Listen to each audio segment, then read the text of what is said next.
Truly, there is no place like home. But why would people decide to nest their lives in such unusual and unexpected places? Well, just prepare to be intrigued as we embark on a journey to discover the most peculiar corners of our world where people have made their homes. From the depths of underground caves to the heights of treetop villages, these extraordinary places will leave you wondering, how on earth did they end up there? So, fasten your seatbelts and get ready to explore the most unusual abodes our planet has to offer. Yakutsk. Welcome to the frozen domain of Yakutsk, where silence is not only golden, but also necessary to avoid catching a cold. Nestled in eastern Siberia, Yakutsk proudly holds the title of the world's coldest city. Here, winter temperatures plunge below -40 degrees Celsius, a bone-chilling experience twice as cold as your average freezer. If that doesn't send shivers down your spine, how about the astonishing record low of -60 degrees Celsius on January 2, 1951? Surviving in Yakutsk demands more than just warm clothing. It requires an unwavering spirit. Located approximately 450 km south of the Arctic Circle, Yakutsk is home to around 300,000 people who face extraordinary challenges during winter. Even everyday conveniences become daunting in this icy landscape. And just when you thought summer would bring relief, think again. Yakutsk experiences its extremes, with temperatures soaring above 40 degrees Celsius. It's a dichotomy that showcases Mother Nature's sense of humor. Living through Yakutsk's winter is no small feat. Mundane tasks become Herculean endeavors. Wearing glasses risks freezing them to your face, and driving becomes a constant struggle. Vehicles, including cars and specialized transport, must remain operational 24/7, because if they stall, there's no restarting until the weather relents. The cost of fuel and the wear and tear on vehicles pose monumental challenges in this frozen landscape. Even simple tasks like buying milk turn into arduous adventures. The cold transforms it into a solid block, defying all attempts to keep it unfrozen during transportation. Even sophisticated refrigeration systems can't compete with the harsh environment. Yet Yakutsk's primary challenges extend beyond the bone-chilling temperatures. It's the extreme variations in daylight hours that truly test the limits. In winter, the day lasts a mere 4 hours, while summer stretches the clock to an astounding 21 hours of daylight. Yakutsk is a unique place where people have learned to live with extreme differences in nature. It offers an exciting and thrilling way of life, attracting those who enjoy extraordinary experiences. The city's freezing temperatures create a captivating environment, almost like a paradise for preserving ice cream, as it stays frozen all the time due to the cold climate. Ice Hotel. Here is a must-visit, the Ice Hotel. It is the ultimate frosty luxury located in northern Sweden. This incredible hotel is built every year using the snow and ice from the Torn River, covering a massive 64,600 square feet. It's not your typical hotel because it's made entirely of ice. Imagine walking into the ice bar, the reception area, or the main hall, all meticulously designed with creative and imaginative ice sculptures. But it doesn't stop there. Each suite, from the beds to the chairs, is carefully carved out of ice from the river. Even the glasses at the bar are made of ice. The hotel becomes a playground for artists, who transform it into a unique frozen masterpiece every year. Imagine sleeping in a room with walls made of ice blocks, cozy thermal sleeping bags, and reindeer hide for that touch of luxury. When winter comes to an end in March, tons of ice are harvested from the river and stored in a production hall that can hold over 9 tons of ice and 27,000 tons of snow. Despite its temporary existence, the Ice Hotel has attracted over 1 million visitors since it first opened. As spring arrives, the hotel gracefully melts away, returning to the river. But while it's standing, it offers guests refined dining, a cozy lounge, an ice bar, guided tours, and exciting activities. Whether you're sipping champagne from an ice glass or enjoying cocktails in the bar, the Ice Hotel provides an unforgettable experience. These icy accommodations show that home is not just where the heart is, but also where the adventurous spirit finds its frozen paradise. So, bundle yourself and head on to this wonderland for a remarkable journey where luxury meets the icy wonders of northern Sweden. The Floating Village. Hey, did you know that Siem Reap in Cambodia is home to the largest freshwater lake in Southeast Asia? It's called Tonle Sap Lake, and it's a big deal. This lake is not only a paradise for over 200 different fish species, but also for over 1 million people who call it home. And get this, they're not living in regular houses on the land. Nope. They're living right on the water in houseboats. Can you imagine having a floating house as your permanent address? Welcome to Chong Knes, the floating village near Siem Reap. It's a bustling community where close to 1,000 families make their living by fishing on the Tonle Sap. These folks have created a whole village on the water, and it's something you've got to see to believe. It may be hard to believe, but people actually live in these houses. Tonle Sap Lake is like a buffet for fish. With its rich waters, it's no wonder there are so many different species swimming around. And these floating communities have found a way to thrive in this aquatic wonderland. Chankneas is just one of the populated areas on the lake, and it's home to around 1,000 families. Their lifestyle has become a tourist attraction,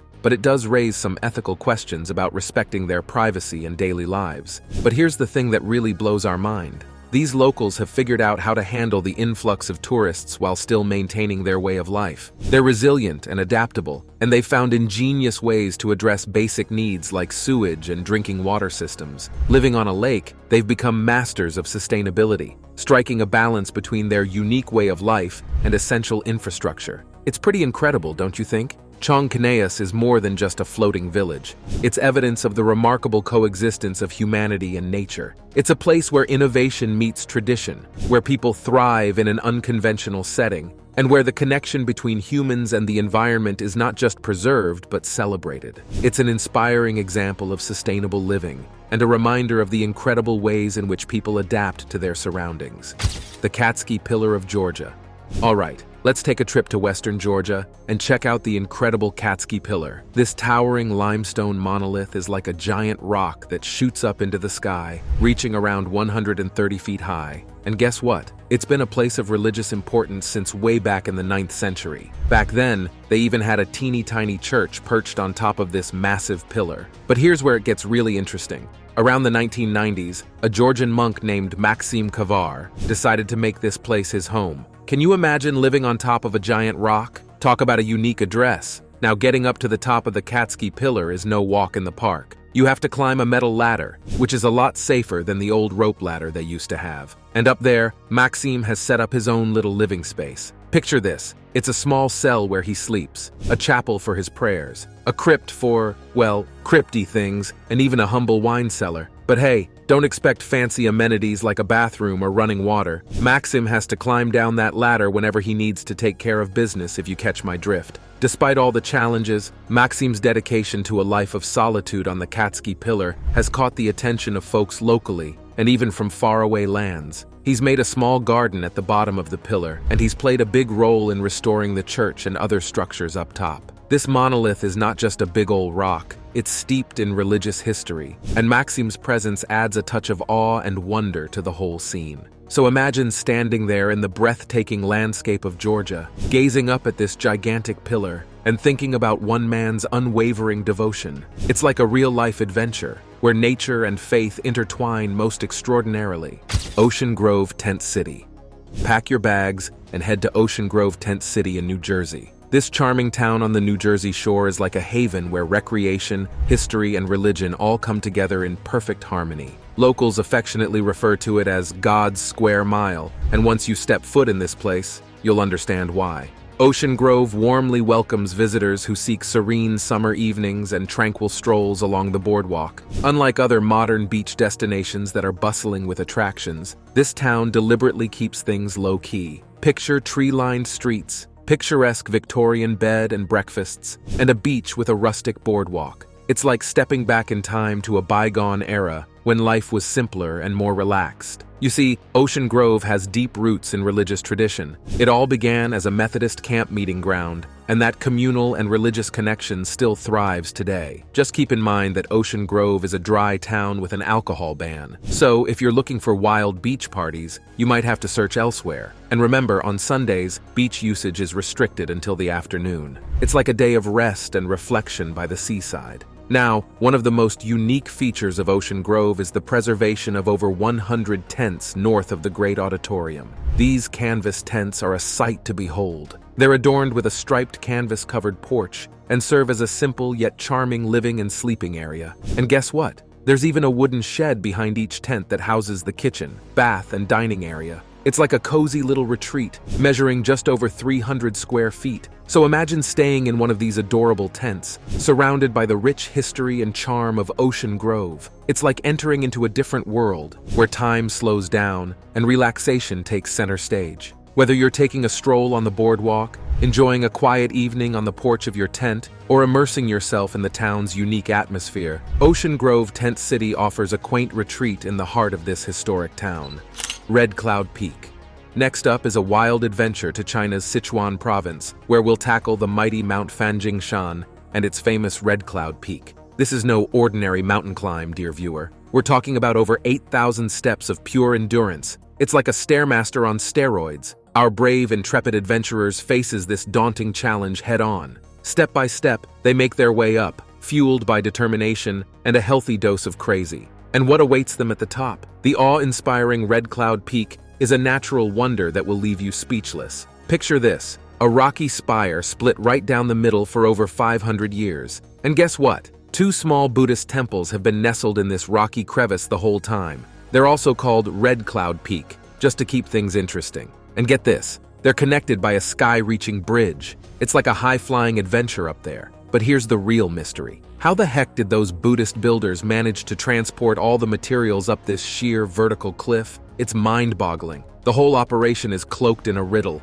and to make sure these temples can withstand the crazy winds at such heights, they've recently reinforced them. Now, if you're not up for the heart-pounding climb, fear not. You can still admire the magnificence of the temple and soak in the pristine nature around it without breaking a sweat. The views are breathtaking. And hey, if you're into drones, this place is a paradise for all your aerial photography needs. Just watch out for those gusty winds. This temple is a fusion of ancient craftsmanship and modern ingenuity. It's a testament to history, mystery, and the stunning beauty of nature. So, join us in savoring the unparalleled views of this remarkable creation and the untouched nature that surrounds it. It's a gentle reminder that some wonders are worth the journey, even if we experience them vicariously. Aogashima Island. This secluded volcanic island sits approximately 220 miles south of Tokyo in the Philippine Sea. It's not your typical tourist hotspot, but it's definitely one of Japan's most isolated inhabited places. Imagine being home to around 160 people, living in a small village nestled within the crater of a larger volcano. Surrounded by cliffs and dense vegetation, Aogashima showcases the incredible resilience and adaptability of its inhabitants in the face of a challenging environment. Life on this island is all about simplicity. The residents rely on fishing, farming, and the limited resources the island has to offer. To get around, they navigate narrow paths and climb steep staircases. It's like a real-life adventure every day. In terms of amenities, don't expect anything too fancy. The village has basic facilities like a small school, a post office, and a handful of shops. It's a largely disconnected existence from the outside world. Access to Aogashima is restricted, with only a single weekly helicopter flight and a cargo ship connecting the island to the mainland.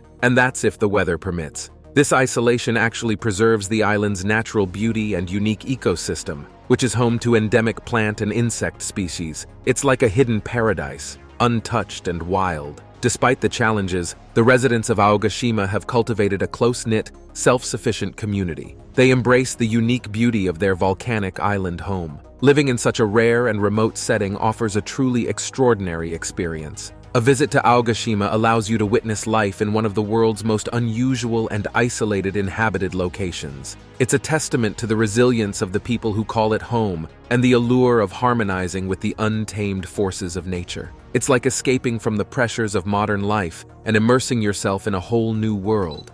The tunnels of Bucharest. You won't believe what's hiding beneath the surface of Romania's capital. So after the communist regime got the boot in 1989, orphanages started shutting down. And guess where some of the adults and kids ended up? Yep, you got it, the city's sewers. Now why did they choose the sewers, you ask? Well, it turns out that the harsh winters made life on the streets unbearable. So these brave souls found a way to make the subterranean world their home. But hey, don't expect luxurious living down there. The sewer community has to rough it without basic amenities. It may seem like an inhospitable environment, but these folks have shown incredible resilience over the generations. They've formed their own unique bond, calling themselves the sewer people. They're like superheroes of the underground. They've made these underground passages their whole lives, defying the odds and showing off their communal spirit in the face of adversity. It's like a whole different world down there, where you need a flashlight and a sense of humor to get by. But before we move on, let me share a subscriber's pick with you. Can you believe that people actually live in these houses? This is Lungar, nestled in the Lung Valley within the Sar County of Gard, a Tibetan autonomous prefecture in China. It used to be a Buddhist monastic center, but things got a bit complicated in 2016 when the Chinese government decided to tear it down, citing safety concerns from overcrowding. It caused quite a stir around the globe, with people expressing worry and criticism. It's a situation that definitely sparks some thoughts and discussions. The walled city of Shibam in Yemen. Welcome to the walled city of Shibam in Yemen, nestled in the beautiful Wadi Hadramaut. Shibam is like the Manhattan of the desert because it has a unique skyline with tall tower houses made of mud bricks. These houses are really old, dating back to the 16th century, and to protect the people living there, they built a strong wall all around the city. The city was designed smartly to keep the residents safe from invasions and floods. The streets are narrow and twisty, and the tower houses are packed close together. This layout helps provide shade and lets the air circulate well, which is important in the hot climate. They used special mud bricks that were dried in the sun, and the walls were coated with mud and straw to keep them strong. Keeping up with maintenance is crucial to make sure the buildings can withstand the weather. Shibam is not just about impressive buildings, though. It shows how the people who live there are strong and creative. They've adapted to the challenges of the region and have kept their traditions alive. Shibam has been recognized as a World Heritage Site by UNESCO since 1982. It's a living city, and the mud brick skyscrapers are like symbols of the cleverness of the people who built them. When you visit, you'll be captivated by the rich history and the strong sense of community that still exists. So imagine wandering through the ancient streets, marveling at the mud brick towers, and feeling the spirit of the people who have called Shibam home for centuries. It's a truly remarkable place that showcases the ingenuity and resilience of its inhabitants. Palitos of Castro in Chile. Palitos of Castro in Chile, a picturesque archipelago located off the southern coast. Castro is renowned for its distinctive wooden houses known as palitos, which proudly stand on stilts along the shores of the Gamboa River and the Chanchi coastline.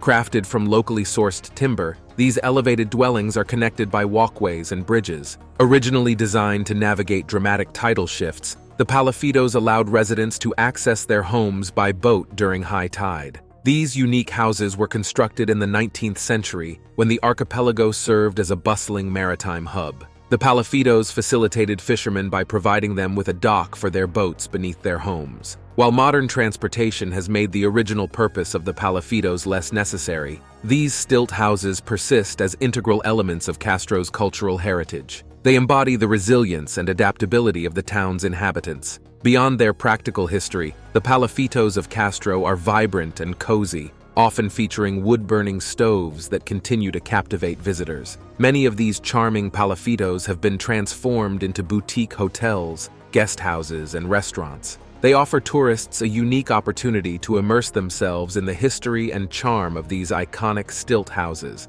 Staying in one of these converted palitos allows visitors to experience firsthand the innovative and visually striking ways in which the people of Castro have embraced and adapted to their surroundings. The palitos of Castro not only symbolize the region's maritime history, but also serve as a testament to the ingenuity and creativity of its inhabitants. They are a living connection to the past and a celebration of the cultural heritage of this beautiful coastal town.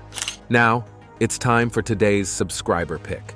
As you gaze upon the image, you find yourself immersed in a truly extraordinary sight, the Larung Gar.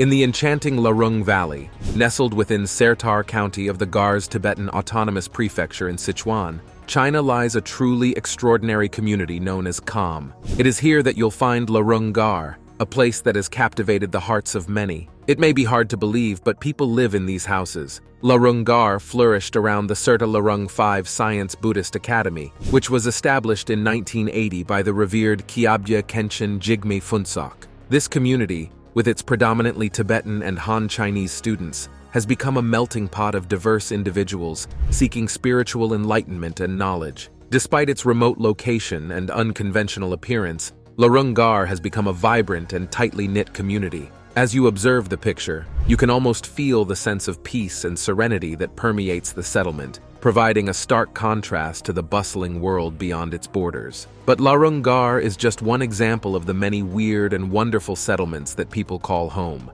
What do you think about these weird places that people comfortably declare as their abode? Share your thoughts in the comments section. Floating house. Hey, have you ever heard of the floating house in British Columbia's Fino district? It's like a real-life eco-oasis. This place is the brainchild of Catherine King and Wayne Adams, a super creative couple of artists. They've been turning this place into their dream home since 1992, constantly adding new stuff and making it bigger and better. This house is something else. It's got a picture gallery, a dance floor, lighthouses, greenhouses, you name it. And the colors they've used are off the charts. Turquoise and fuchsia everywhere. Who would have thought those colors go together? But hey, it works. This place is like a self-sufficient farm, completely independent of the power grid. They've got solar panels, generators, the whole shebang. Now getting to this floating house is an adventure in itself. You'll have to hop on a boat from the nearest city and enjoy a 45-minute ride to reach this unique oasis. It's like a mini vacation just getting there. Alright, now let's switch gears and talk about Ide Island in Iceland. Imagine a deserted island covered in lush greenery, and in the middle of it, there's a solitary house. It's like something out of a mystery novel, right? This place is full of rumors and stories that make it even more intriguing. But here's the thing. It's not as mysterious as it seems. The house was built back in 1953 as a hunting lodge. People used to come here to hunt puffins, of all things. It sounds strange, but it's true. The house was a gathering spot for nature enthusiasts who wanted to enjoy the island's beauty without any neighbors around. It's not some secret millionaire hideout or a retreat for a famous singer. Nope, it's just a hunting lodge, exclusive to members of the hunting society. So whether you find yourself in the floating house in Fino district or exploring the enigmatic house on Ide Island, these places are like portals to fascinating worlds where creativity, nature, and adventure come together. It's like stepping into a whole new dimension of coolness. Santa Cruz delle Lotte. Let's explore the unique and tightly knit community of Santa Cruz delle Lotte. Located on a compact 2.5-acre space, this island is home to around 600 residents, making it one of the most densely populated areas globally. What sets Santa Cruz delle Lotte apart is that every inhabitant on the island is interrelated, and there are no non-native residents. The island consists of approximately 100 homes, and the concept of 10 people living under one roof is not uncommon. With just 6 distinct surnames among the residents, it serves as a testament to their interconnected familial ties through blood or marriage. Over a century ago, fishermen purportedly constructed the island on a coral platform and chose to settle there due to its picturesque setting and freedom from mosquitoes. The families of the original settlers have since grown, with many choosing to remain on the island, drawn to its strong sense of community and laid-back lifestyle. Santa Cruz delle Lotte derives its name from the white cross in a small square, with Santa Cruz meaning Holy Cross. The island accommodates a church, school, shops,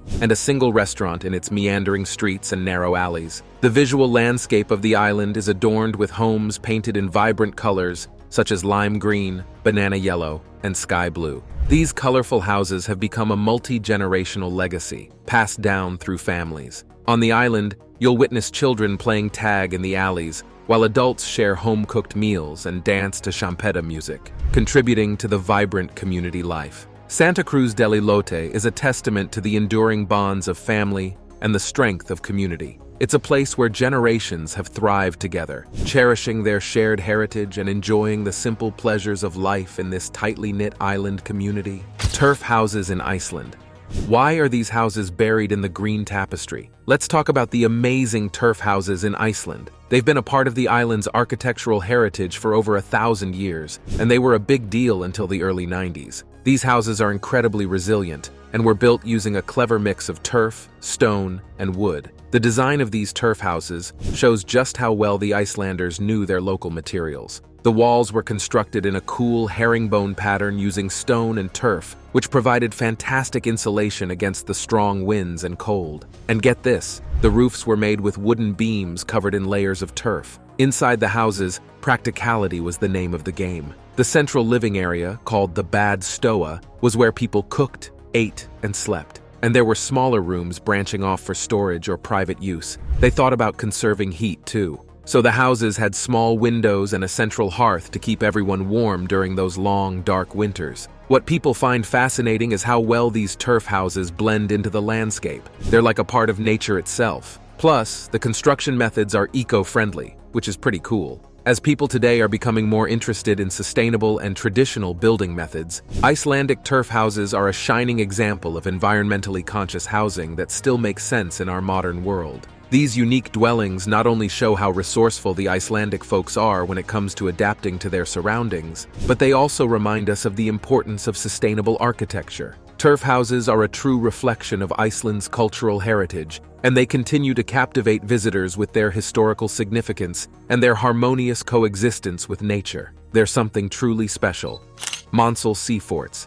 Here are the awesome Monsal Sea Forts in the United Kingdom. Picture this. They're chilling off the coast of southeastern England in the Thames and Mersey estuaries, like tough guys guarding the shores. These forts were the brainchild of a cool civil engineer named Guy Monsal, and they were built between 1941 and 1942 during World War II. Now, these forts had some serious responsibilities. They were like the ultimate bodyguards, defending Britain against German air and naval attacks. They had anti-aircraft guns, radar, and searchlights, ready to give those pesky air raids a hard time. The naval forts were like the guardians of the shipping lanes, protecting them from submarines and mines. These forts were no ordinary structures. Oh no. They had reinforced concrete legs and interconnected steel platforms, which gave them a super unique and almost otherworldly appearance. They were decommissioned, abandoned, and left to face the elements. Talk about a retirement plan. Nowadays, they're not open to the public, and they vary in how much TLC they've received. But even in their varying states of disrepair, they're still captivating to look at. So next time you stumble upon these Monsal Sea Forts, give them a nod and show some respect. They're like the unsung heroes of the coastline, and they prove that history can leave a lasting impact on the landscape. Pretty cool, huh? Thank you for watching, and see you in the next video.